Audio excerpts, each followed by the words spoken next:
Hello everyone, how are you doing? My name is Jelani Kerr. I'm an assistant professor in the School of Public Health and Information Sciences in the Department of Health Promotion and Behavioral Sciences. I'm at the University of Louisville, and I'll be talking to you today a little bit about syringe exchange activities in Louisville, Kentucky. Um, I am an HIV researcher. My research deals with the development and implementation of HIV prevention programs, but also understanding individual and social determinant factors that increase HIV vulnerability, particularly for racial and ethnic minorities. I worked with the Louisville Metro Department of Health and Wellness to develop the syringe exchange, and with a particular focus on the evaluation pieces for this project. And I'm going to talk to you today a little bit about syringe exchange programming and its use in Kentucky and in Louisville.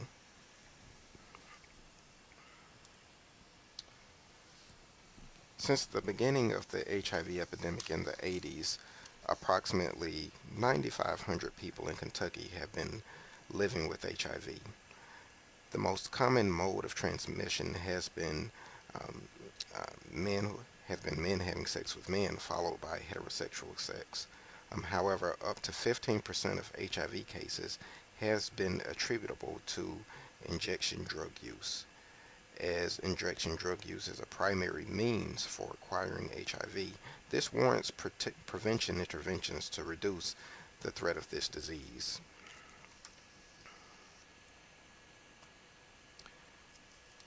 This is a headline from USA Today that highlights the threat of HIV.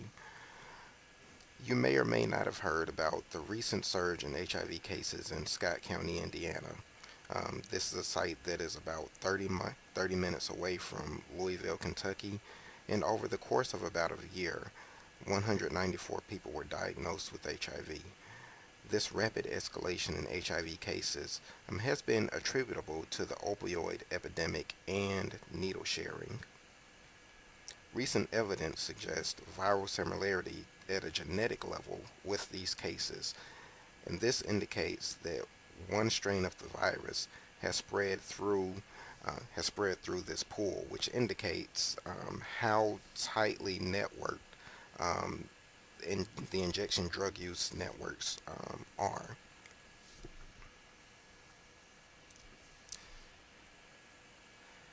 This headline and story from the Wall Street Journal highlights the threat of HIV across the country.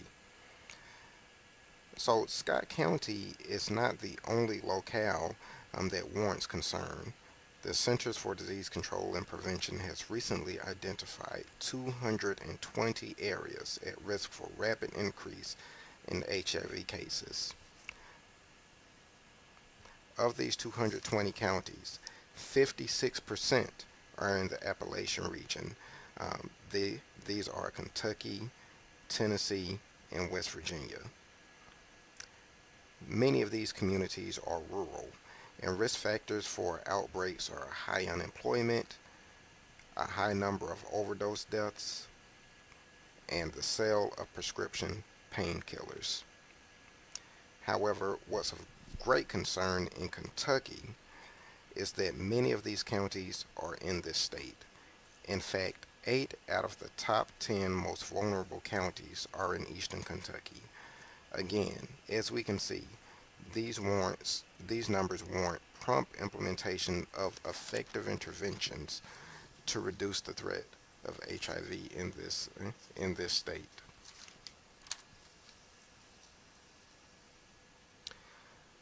So we've talked a lot about HIV, but there is also another blood-borne disease with similar risk factors that has emerged as a troubling public health challenge, and that disease is hepatitis C. Hep C leads to liver damage, cirrhosis, liver cancer, and liver failure. Again, Kentucky is an area at, at increased Hep C vulnerability. Kentucky's hepatitis C rate is 7 times that of the national average. This state has the highest Hep C rates in the country. Recent trends in Hep C infection are concerning as rates of acute hepatitis C increased by 240% between 2009 and 2013.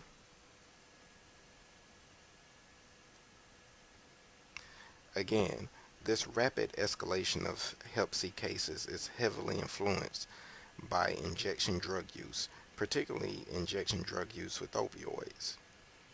As this graph shows, there has been a rapid increase in admissions to substance abuse treatment centers for opioids, thus indicating escalating opioid use in the Appalachian region. In fact, according to the CDC, there has been a 63% increase in heroin use between 2002 and 2013. In Kentucky, an important driver behind the uptick in heroin abuse was the reformulation of OxyContin and Opana, two often abused prescription painkillers.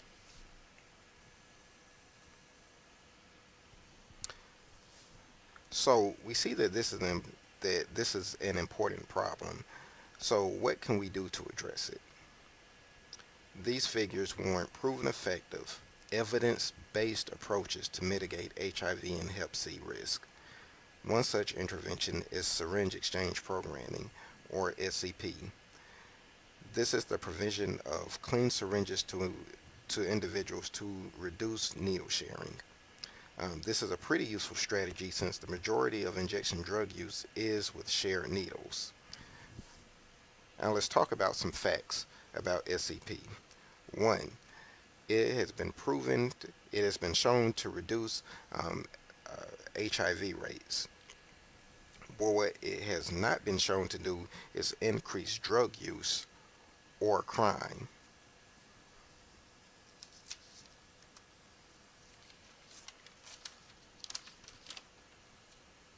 Syringe exchange programs have been established all over the country.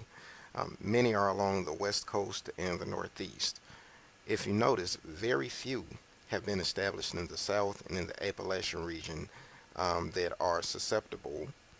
appear to be at increased susceptibility to HIV and hepatitis C risk through injection drug use. Nevertheless, syringe exchange programming is a proven effective means of reducing HIV and Hep C risk because it reduces needle sharing. And reducing needle sharing can reduce transmission of blood-borne diseases.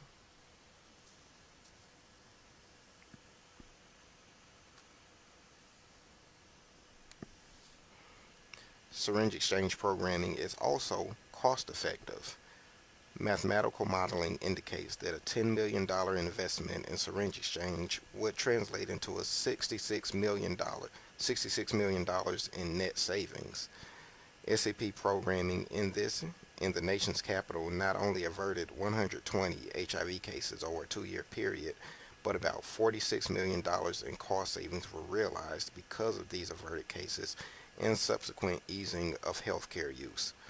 So, the benefits of SEP are not only in human cost, but it is also fiscally advantageous.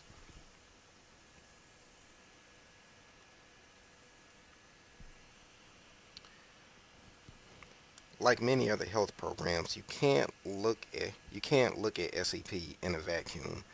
There is a context surrounding what we're doing, and you need services that complement that context. We can't just give out needles and think that it's going to solve all problems. No, we need comprehensive services that can help address the needs of the clientele. For example, it is advisable to offer linkage to drug treatment facilities for those instances where clients are interested in getting addiction help. In instances where syringes are provided without readily available drug treatment services, the community may provide feedback that people are just giving needles um, without regard to other significant medical needs of the clientele. Therefore, it is important to provide services and avenues for acquiring services. This entails This extends beyond treatment to include provision of HIV prevention tools, HIV testing, referrals to medical facilities for timely for uh, for prompt linkage to care after HIV testing, and a variety of educational materials focusing on drugs, addiction, HIV, hepatitis C, and other medical conditions. Providing these services has the added benefit of getting stakeholder buy-in from larger swaths of people. So, while some may dislike the idea of providing clean syringes, they may be inclined to support SEP because there are drug treatment and educational components. Now, let's talk a little bit about the history of SEP in Kentucky and in Louisville. So, in March 2015, the the then governor of Kentucky, Steve Beshear, signed SB 192, which lifted restrictions for developing SEP in Kentucky. Senate Bill 192 allows local jurisdictions to create their own syringe exchange programs. Now, it doesn't fund these programs, but it allows communities to create SEPs and garner resources for their functionality. It also allows communities to tailor their syringe exchange programs in ways that are commensurate with local needs and viewpoints. The result is that the operations are of differing SEPs can vary. For example, some places may want to establish a one-to-one exchange. And when I say a one-to-one exchange, I mean a system where a client receives a needle because they've given a needle. Why? Other SCPs may want to give as many needles as they feel are necessary, um, without the without necessarily the one-to-one exchange component. So to date, several exchanges have been developed in four Kentucky counties.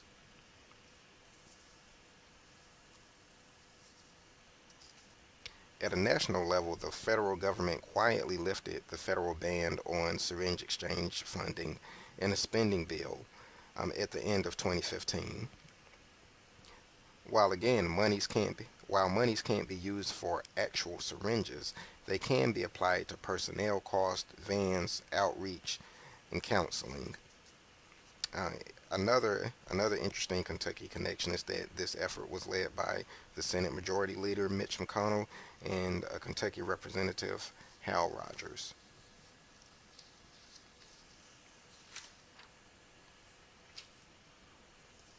So, what should syringe exchange programming look like, and what are some guidelines for their development? Well, I'm glad you asked. Right now, we're going to go through some recommendations for developing a syringe exchange program. As mentioned before, it's important to have complementary services besides needle provision. Regar- Regarding actual distribution, experts recommend providing the number of needles requested by clients without restrictions regarding needle return. This is not to say that clients should not return needles for proper disposal or that they shouldn't be encouraged to return needles. Uh, we should also recognize that in some areas this approach right now may be politically or socially untenable.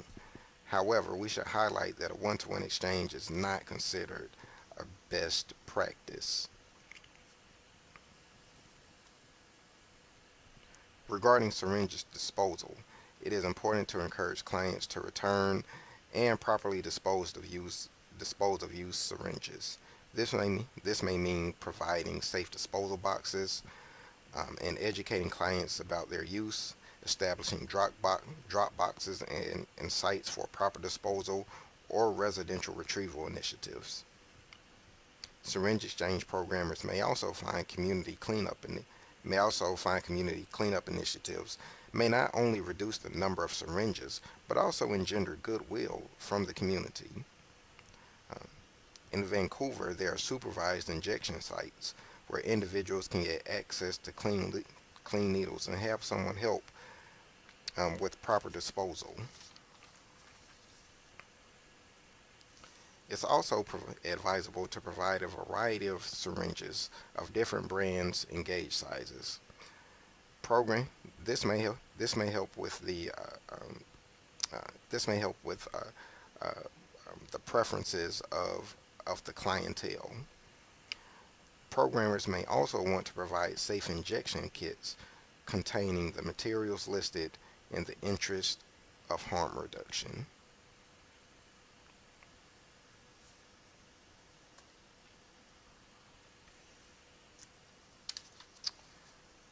So let's talk about stigma. First, stigma is a major challenge in regard to HIV. Stigma undermines all facets of continuum of care participation. It reduces testing, it reduces linkage to care, retention in care, it reduces adherence to medication.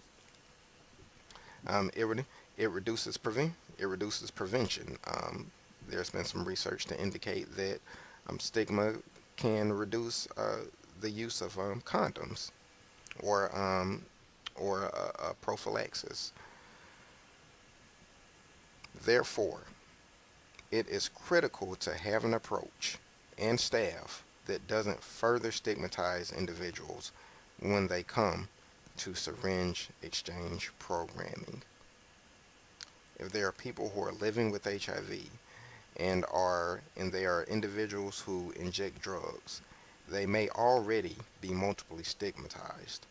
Further exacerbating this will not only be counterproductive to the aims of, further exacerbating this would likely be counterproductive to the aims of reducing HIV and hepatitis C risk.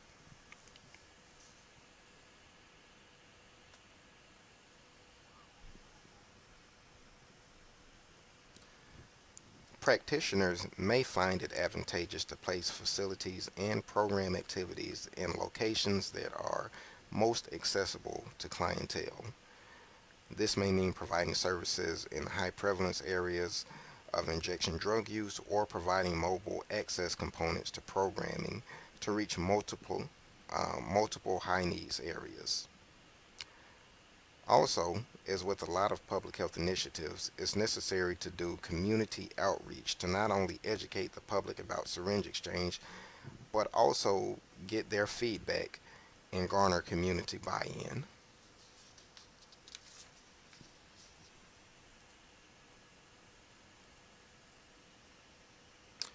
So let's shift to talk a little bit about syringe exchange programming in Louisville, and we can look at this as a small case study.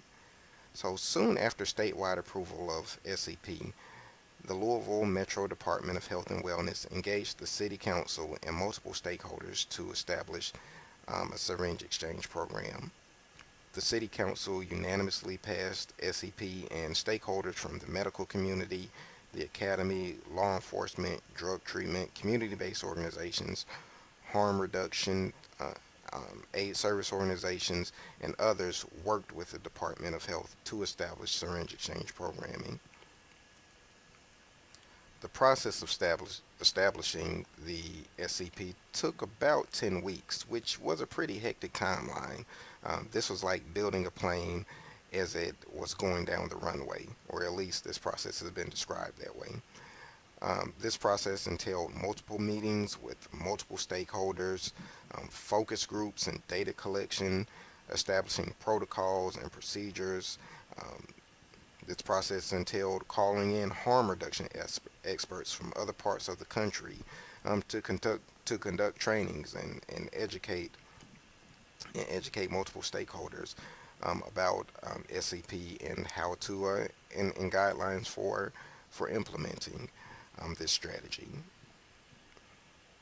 The result was the opening of a stationary syringe exchange site in downtown Louisville at the Department of Health in June of 2015. Mobile syringe exchange components began about 5 months later with Volunteers of America, a community-based organization that conducts HIV-related programming.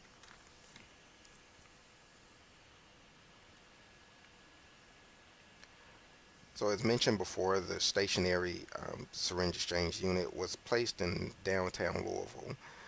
This was fortuitous placement because HIV clinics, drug treatment facilities, and hepatitis C treatment are all located within a 3 block radius. And this can be very useful for linking people to care.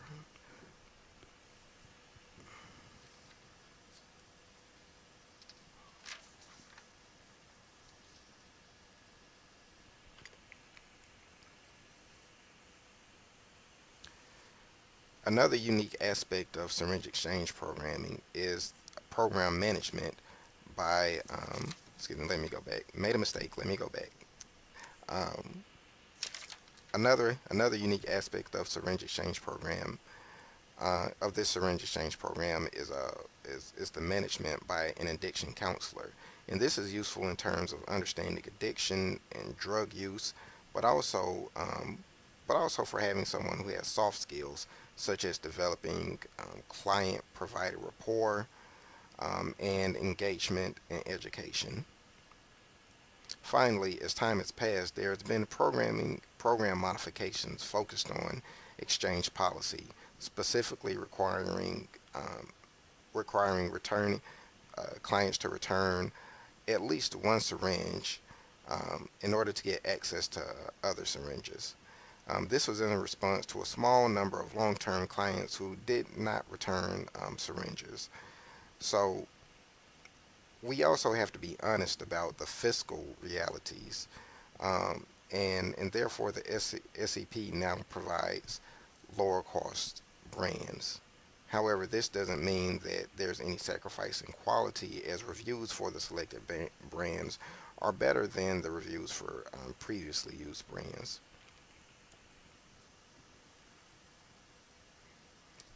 So to date, the SEP has serviced um, close to 4,300 unique clients, and there are about 2,000 repeat clients.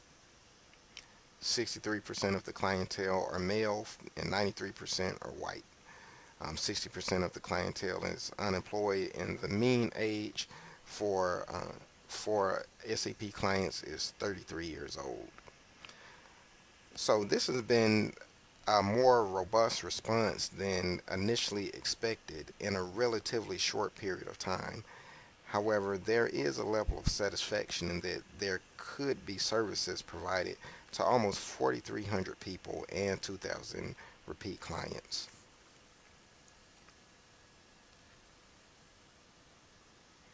So, in conclusion, HIV and hepatitis C are public health concerns, particularly in Kentucky.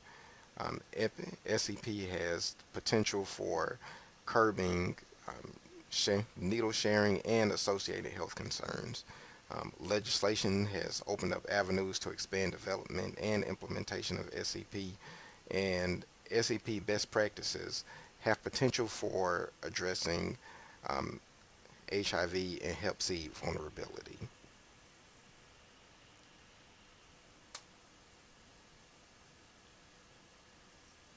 The end. Have a great one.